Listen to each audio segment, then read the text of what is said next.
Ó, vai chegando por aqui também o senador. Eu espero que o som dele esteja bom. O senador Alessandro Vieira, conosco ao vivo aqui no nosso All News, mais uma vez. Obrigada por aceitar o convite, senador. Boa tarde. Boa tarde, estou ouvindo bem vocês. Tá tudo... Da minha parte aqui está funcionando bem. Da minha parte aqui Aqui também. também. Daqui também. O som no Senado é bom. Tá no Senado, o senhor? Tá no seu gabinete? Sim. Sim. Estou no gabinete. A gente tinha previsão de sessão hoje.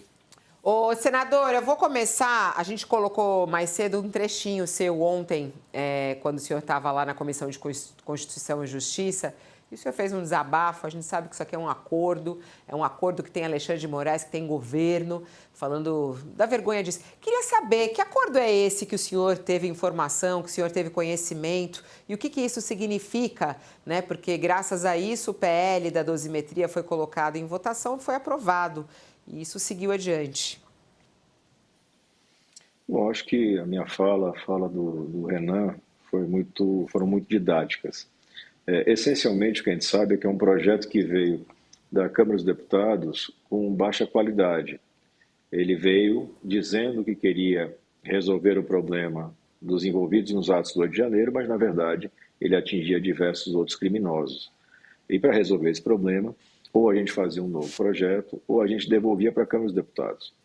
Como essas duas coisas não tinham viabilidade, por motivos diversos, né, fazer o prazo, essas coisas todas, a nossa orientação, a nossa sugestão era de pedir de vistas para amadurecer mais o processo e dar tempo para todo mundo entender a gravidade do que estava fazendo. A escolha do governo, surpreendentemente, foi negociar com a oposição e viabilizar a votação, sabendo que na comissão teriam votos suficientes para passar e para aprovar que as mudanças, os ajustes, fossem entendidos como de redação, quando na verdade foram de mérito. Então, esse foi o ponto. Quem participou dessa construção? O governo, e quem fala pelo governo no Senado é o senador Jacques Wagner, não é o Boulos, não é ninguém, é o Wagner. Ele é um parlamentar experiente, qualificado, com acesso direto ao presidente da República e com muita credibilidade na casa. Então, quando ele sinaliza que tem um acordo, ele desarticula qualquer possibilidade de você fazer o bloqueio regimental. E aí se vai para voto. No voto, corrigido o texto, você passa a entender que, olha, não está mais atingindo nenhum outro crime, além dos 2 de janeiro, tem defeito, na minha visão, nesse projeto, porque você está acelerando a progressão para esse crime enquanto a gente está endurecendo para todos os outros, mas é um problema menor, considerando que, no meu caso, eu defendo a redução e o tratamento diferenciado para os pequenos desde o começo do ano. A participação do ministro Alexandre. O ministro Alexandre conversou com vários senadores, discutiu detalhes de redação, sugeriu redações, e depois faz discurso na tribuna do STF dizendo que é contra essas mudanças, que atentam contra a democracia. Como falei na tribuna ontem, defesa da democracia virou desculpa para qualquer canalice. As pessoas fazem no escurinho uma coisa, mas pegam o microfone e são defensores da democracia. E aí a gente tem que se perguntar que democracia é essa. O senhor acha que o senhor enxerga o Supremo hoje, senador? E é muito impressionante que vários ministros do Supremo têm conexões políticas, né? Acha que o Supremo Tribunal Federal está virando uma espécie de terceira casa legislativa?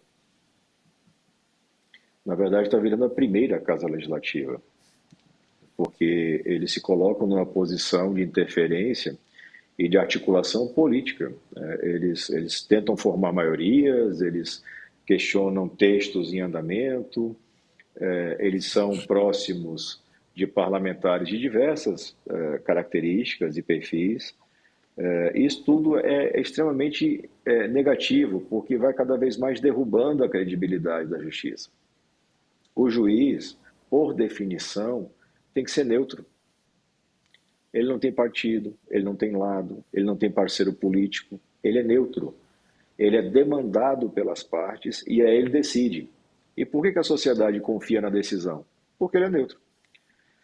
Infelizmente, hoje, não é neutro, né? O nosso judiciário, na sua Suprema Corte, está bem longe da neutralidade. A gente vê novamente um bom ministro, o ministro Fachin, tentando fazer movimentos para sanear essa situação da forma mais leve possível, que é um código de conduta, mas enfrenta uma forte resistência dos colegas, porque eles querem que não só eles e seus familiares, mas a gente também, cidadão, a gente ache normal carona em jatinha de investigado, patrocínios milionários, contratos para parentes milionários, e nada disso é normal.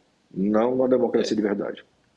Senador, A propósito dessa sua observação, perdão, só para imagina, por aproveitar favor. essa declaração do senador, eu assisti na semana passada a uma sessão da CPI do crime organizado, estava lá o ex-ministro do Supremo, Ricardo Lewandowski, hoje ministro da Justiça, e o senhor dizia, a propósito dessa promiscuidade, não é, que graça entre ministros do Supremo e investigados ou advogados de investigados, e o senhor dizia, esse país já teve presidente preso, já teve ministro preso, senador preso, deputado preso, ainda hoje pediram a prisão de outro senador aí, mas o Supremo negou, né?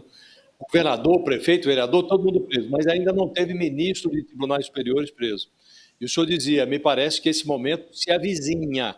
Acha mesmo que o Supremo, que acaba de sair do julgamento de uma conspiração golpista que, em tese, teria que elevar a estatura do tribunal, acha mesmo que o Supremo está na bica de ter ministros e seus presos?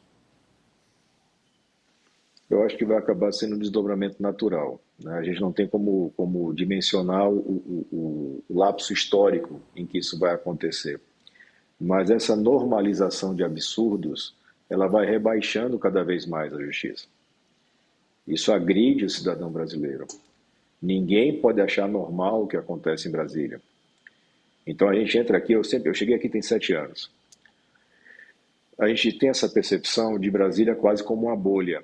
E aqui em Brasília muitas coisas acontecem e as pessoas começam a achar normal. Não, isso é natural, isso é comum. Familiares que se transformam em milionários, negociatas que acontecem em restaurantes, em bares, em casas no lago. Só que isso não é normal. E isso vai gerando um ressentimento, um incômodo, que é o que dá combustível para os personagens populistas que aparecem de tempos em tempos, que se colocam como heróis da nação. Isso tudo é muito ruim. Então, naturalmente, você tem investigações, e sendo bem preciso no que eu falei, e para seguir essa coisa de uma escada histórica, a gente está mais perto de prender ministro do STJ, porque você tem várias investigações em andamento de venda de decisões e que vão acabar resultando, no mínimo, em algumas aposentadorias, o que costuma ser a regra, né? E, no caso dos ministros supremos, desdobramento da mesma forma. Você vai vendo as coisas acontecer, essa proximidade perniciosa, e isso vai gerar resultados. Vai depender das circunstâncias políticas, é claro, mas eu não vejo hoje um outro caminho, um outro destino. E é uma escolha dos ministros. Senador, boa tarde, obrigado aqui pela presença.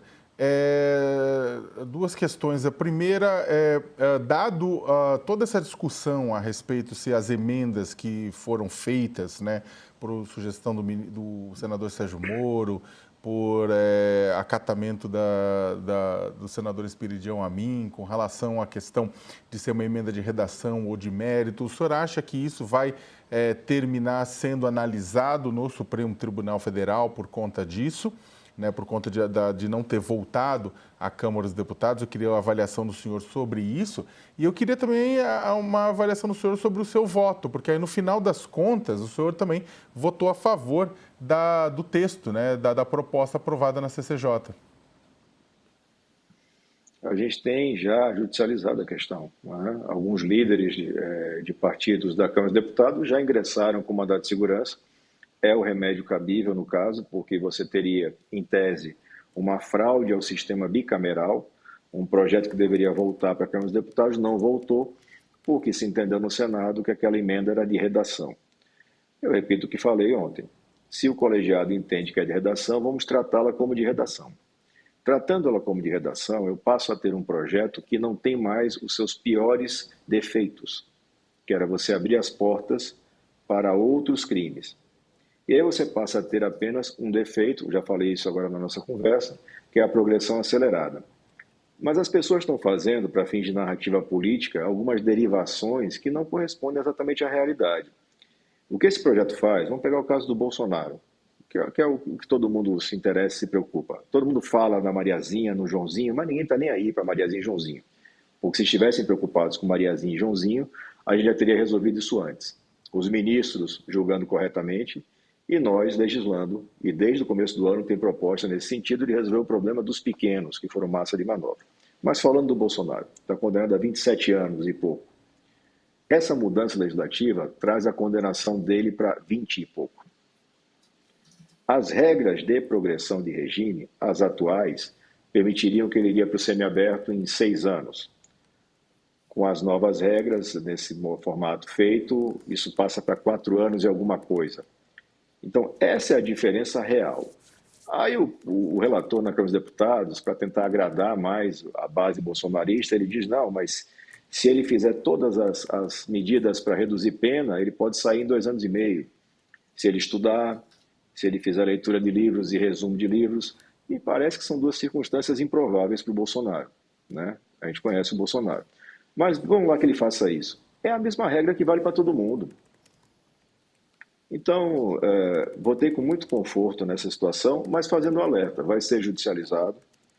Entendo que o colegiado tecnicamente está agindo errado, mas no mérito, quer resolver o problema daquelas pessoas, que é uma coisa que eu quero resolver desde o começo do ano, de fato se dá um passo adiante. O senador precisa sair, que ele está aí com uma agenda, é uma pena. Mas eu vou respeitar, porque senão ele não volta. Senador, obrigada pela sua participação aqui. Um bom dia ao senhor. Muito obrigado. Bom dia para vocês todos, bom final de ano. Obrigado. A gente não tem como ficar estendendo. Peço desculpas aí para nossa audiência, que às vezes queria mais uma perguntinha, né, Josias? Eu queria. Você queria, né? Você queria, né? Queria.